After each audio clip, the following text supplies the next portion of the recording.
Calgary Flames find themselves very much involved in the NHL trade rumor mill for the second consecutive season, and one insider believes the Flames will make a trade sooner rather than later. But piggybacking off of yesterday's video, it might not be subtracting, but actually adding what General Manager Craig Conroy is looking for, which of course is a young center. We're going to get into all that and more in this video, but first I want to welcome you to Flames Digest. I'm Mark Griffith. If you're new around here and you love the Flames, make sure you subscribe so you can stay up to date on all the latest news, updates, reports, and rumors revolving around your Calgary Flames. We would love to welcome you to the Flames Digest family, and let's hop into this juicy one and talk about Button's take. So obviously you saw it in the thumbnail, you saw it in the intro. We're talking about Craig Button, you know, obviously brother of our head scout and of course former GM of our beloved Flames. And it's always interesting anytime he talks about the Flames just because of his, you know, history with the team, I guess we can say. And he's not involved with the team anymore, but it's still always a little bit interesting. Now we have a little article here. It comes from NHLrumours.com,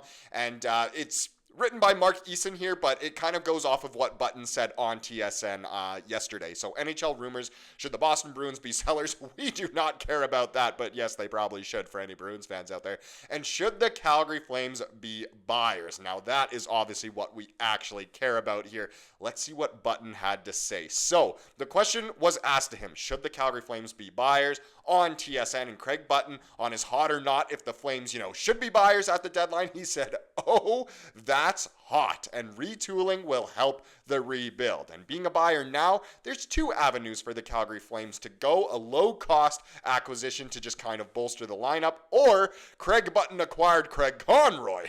What? That was written really weird there, and it almost makes it seem like, you know, Craig Button should get Craig Conroy, but just 1 second here.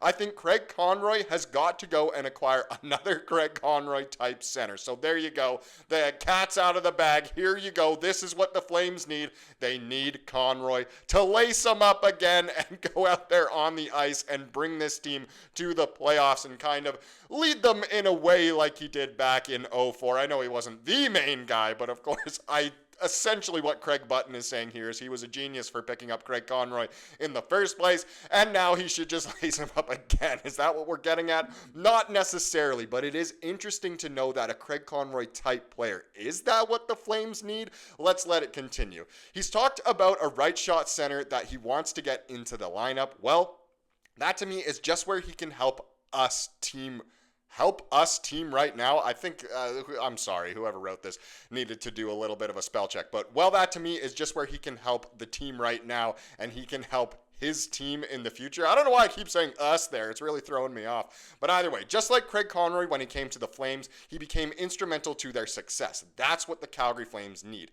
If he can manage that, that's going to help them now, and somebody that's going to be around for the years to come. I think it's a big time win for the Calgary Flames. So again, that was a mess to read. I got to be honest. That person probably, you know, transcribed it and didn't check again. But either way, very interesting here that, you know, Button definitely thinks the Flames should make one of those acquisitions that can kind of what Conroy has talked about all along, getting a younger player that fits into what he wants and can help the team now make a push for the playoffs, but also for years to come, of course. And Craig Button, I mean, you can argue he might not have been the most spectacular GM for the Flames. Some would argue he did a great job.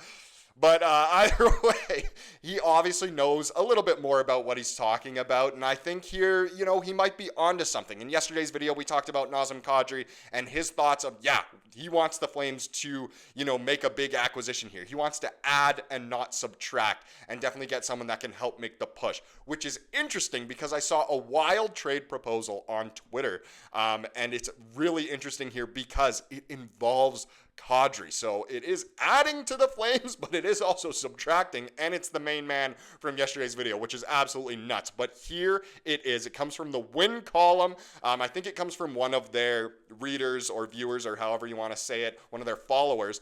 But this is the trade proposal, and it would send Kadri back to the Colorado Avalanche. And what would the Flames get? Oh my goodness. They would get Casey Middlestat and Callum Ritchie, which is that's a pretty big package. It's not only one young center, but two. And I think in order for this trade to work, the Flames would have to retain a little bit of Kadri's salary, but it's extremely, extremely interesting. Would the Flames want to pick up these guys? Middlestat not having, you know, the best season overall, a bit of an underwhelming career so far after he was a very highly touted prospect, but he could definitely, we say it about all these guys, Dylan Cousins, Dawson Mercer, whoever else down the line, with, a little bit better of an opportunity, a bit more, oomph in there, he could be a very good player. But in my opinion, the even better piece of the puzzle is Callum Ritchie. He is probably the Avalanche's top prospect, I would argue. He's having a really good season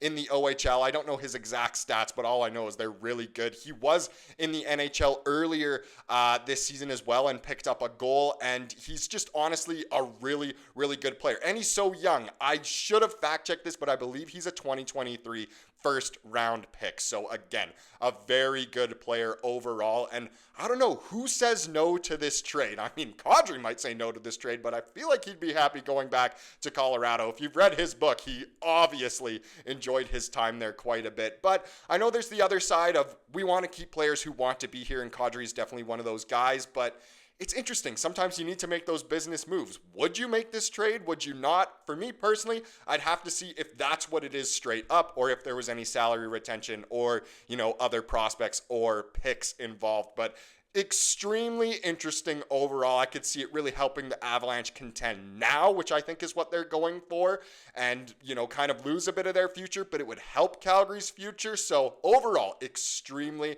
extremely interesting. But again, you can feel free to let me know down below what you think of this one. Now let's move on and talk about how the Flames are making some moves. Now after Walker Duehr got picked up by San Jose on waivers, the question became who would be next up, and the Flames, they have recalled forward Clark Bishop from the Calgary Wranglers. It was about time for him to come up. Obviously, he is one of the top scorers for the Wranglers so far this year, and he's finally getting a shot, at the NHL this season, which is so fantastic. A big congratulations to him. I kind of doubt he'll be in the lineup right away, but again, like some of these guys that do come up, he could be in the lineup, within the next few games here, like we saw when Cairns came up, of course. So, I mean, a huge congratulations to him on getting that call up. Super excited to see what he can do in the Flames lineup, and it'll be even more interesting to see where he'll kind of fit in the lines. Will he be on the fourth line, or will he get an even better opportunity? And that brings us to tonight's game. We can finally say, that the Flames have a game tonight. They have had quite the break now after beating Winnipeg quite a few days ago, but finally, here we are. The Flames play the Buffalo Sabres tonight at home. That one goes at 7 p.m. local time, and it's so funny, the Sabres, whenever they come into town, I swear the Flames play so bad. I don't know why, especially in that Jacob Markstrom era. I swear the Sabres would beat us, like 1-0 or something. That could have been just one game, and it really stuck to my mind, but hopefully tonight's game is a lot more exciting than that, and it's just great to see the Flames are finally back in action. I think they have the least amount of games played in the NHL this season, or they're tied for the least. They have like 5 games less played than certain other teams, but it should be a fun one against Buffalo tonight, and I kind of just wanted to take a look at what the schedule ahead looks like. It's an interesting one to kind of wrap up January here. So like I said, 5 days ago, the Flames beat the Jets, which was fantastic, in Winnipeg. They play Buffalo tonight, and then they have kind of a mixed bag of a schedule. They go to Minnesota and then Winnipeg again. So the second time playing in Winnipeg in a week. That's on a back-to-back. That'll be a tough second game against Winnipeg there. Then they play the top team in the Western Conference, and then they go ahead, come back to Calgary and play the top team in the league in the Washington Capitals. That one always fun when the Caps are in town, especially with Ovi getting closer and closer to that record. And then the Flames finish off the month against Anaheim at home once again. So including Buffalo here, Buffalo, Minnesota, Winnipeg, Washington, Anaheim. What a strange concoction of opponents. But either way, it should be exciting hockey, especially as we get closer to the Four Nations break, which I believe starts February 9th, I want to say. So some big games coming up, but the Flames really do want to make a push for the playoffs. Now let's wrap up this video with the comment of the day, like we do here on the channel. And I had to go with the most liked comment from yesterday's video, of course, and it came from Mark Lalonde. And Lalonde, Marky Boy, said, losing Anthony Mantha really hurt. A big 25-goal guy. And it really did, to lose him so early in the season. I mean, at any point, it sucks to lose a guy for the year. But Mantha, pretty much our biggest free agency acquisition. It was too bad that he went down. You know, he had some not so great games for the Flames, and a lot of fans were kind of on his back a little bit. But again, it sucks to lose him. A guy with a little bit of grit as well. Really could use his scoring touch, and we can only imagine how he'd be doing if he were still playing, especially with Huberdeau being so hot. But it does suck. Hopefully the Flames can get the offense going. Thank you so much for watching this video. Please subscribe like you saw here today, and have a wonderful rest of your day.